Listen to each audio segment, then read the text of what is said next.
بسم اللہ الرحمن الرحیم۔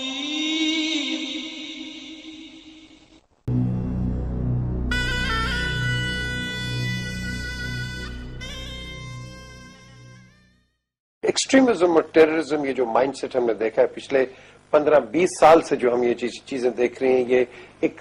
تبدیلی آئی ہے ایک دماغ کے اندر۔ سوئسائڈ بامبنگ ہم نے پاکستان میں کبھی پہلے دیکھی نہیں، سنتے تھے پیلسٹائن میں، اور وہاں یہی دیکھتے تھے کہ ایک آتا تھا اپنے آپ کو بلو کر دیتا تھا، لیکن یہ چیز ہمارے گھروں میں بھی پہنچ گئی،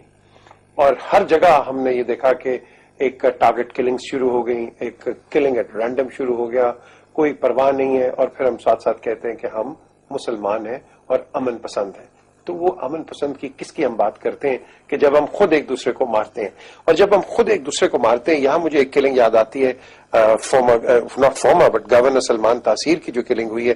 آپ اس پہ کیا کہیں گے؟ جوڈیشری بڑے ایکشنز تو لے لیتی ہے، لیکن اس پہ تو بالکل بیٹھی ہوئی ہے، اور لمبا کیس ہے، جبکہ ایک شخص نے بلینک ایک شوٹ کیا ہے۔ اس پہ آپ کیا کہیں گے؟ دیکھیے، ہمیں صحیح فیصلے کرنے کے لیے ایماندار اور جرأت مند ہونا پڑے گا۔ اگر ہم مداہنت سے اور مصلحت کوشی سے کام لیتے رہے تو ملک کا مستقبل خطرے میں ہے۔ سلمان تاثیر کی آپ نے بات کی، جس شخص نے اس کو مارا، what ever was the back ground, وہ شخص قاتل ہے، اس کو قاتل ہونے کی حیثیت سے سزا ملنی چاہیے تھی۔ گورنر سلمان تاثیر نے اگر کوئی جملہ ایسا بولا جس پر میں کمنٹ نہیں کر سکتا، یہ چیزیں تحقیق طلب ہوتی ہیں، جو گستاخی رسول پر جا کے منتج ہوتا ہے، اگر بالفرض میں کہہ رہا ہوں، اگر ایسا بولا، یہ ثابت ہو جائے،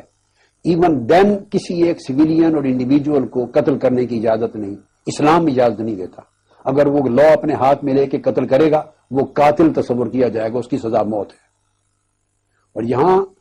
اور جہاں تک میں نے اس کے سٹیٹمنٹ کو دیکھا تھا، جو کچھ ٹی وی یا اخبارات کے ذریعے میرے نالج میں آیا، وہ سارا سٹیٹمنٹ بحیثیت اسلام کے ایک طالب علم کے میں اگر پڑھوں تو وہ ٹیکنیکلی سپیکنگ، جس کو گستاخی رسول اور اہانت رسول کہتے ہیں، جس پر سزا موت ہوتی ہے، اس کی ڈیفینیشن میں نہیں آتا وہ سٹیٹمنٹ۔ آپ اس کو غلط کہہ سکتے ہیں، وہ سٹیٹمنٹ غلط تھی، آپ سمجھ انکالڈ فار تھی، ایک کنفیوزڈ مائنڈ کا ایک آؤٹ کم ہے، اور گورنر کی حیثیت سے اس کا مرتبہ اجازت نہیں دیتا تھا کہ یہ وہ کہے، ناجائز بات کہی، غلط کہی، مگر ڈیفینیشن ٹیکنیکلی سپیکنگ اس ڈیفینیشن اہانت رسول میں وہ جملہ نہیں آتا۔ میں کہہ رہا ہوں کہ اگر وہ آتا بھی ہو،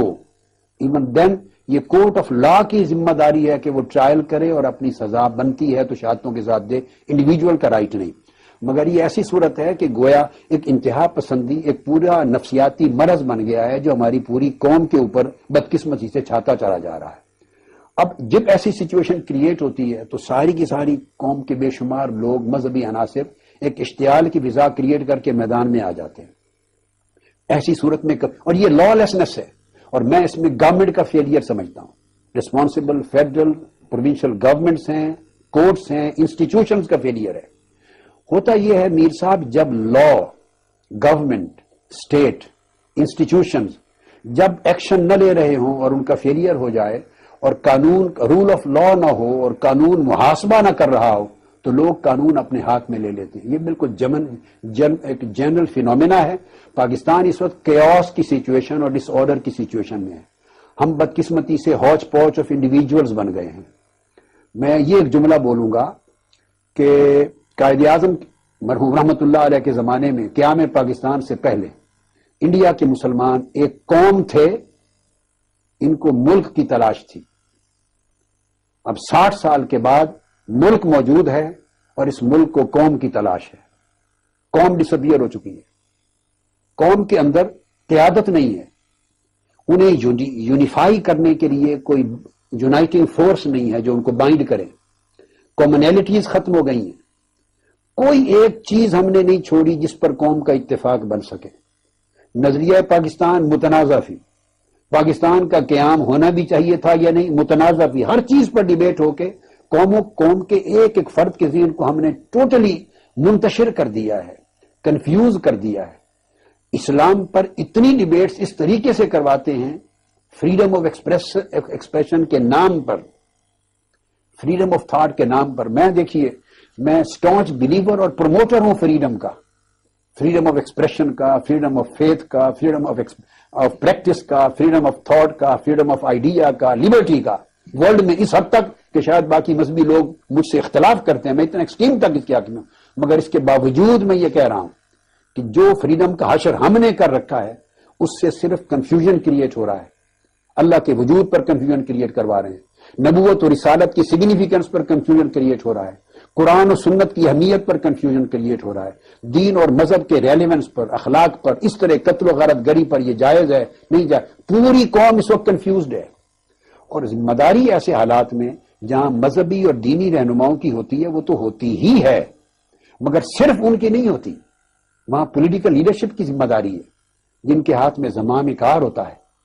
اور پولیٹیکل لیڈرشپ اگر صرف کرپشن میں رہیں اور عیاشی میں رہیں اور وہ اس طرح کی سٹیٹمنٹ دیں کہ سٹیٹمنٹ ان کی ہر سٹیٹمنٹ الٹیمیٹلی لوگ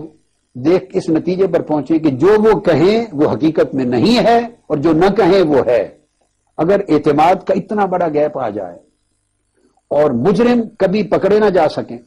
بے گناہ چھوٹ نہ سکے، کسی قاتل کو سزا نہیں ملی آج تک اس ملک میں،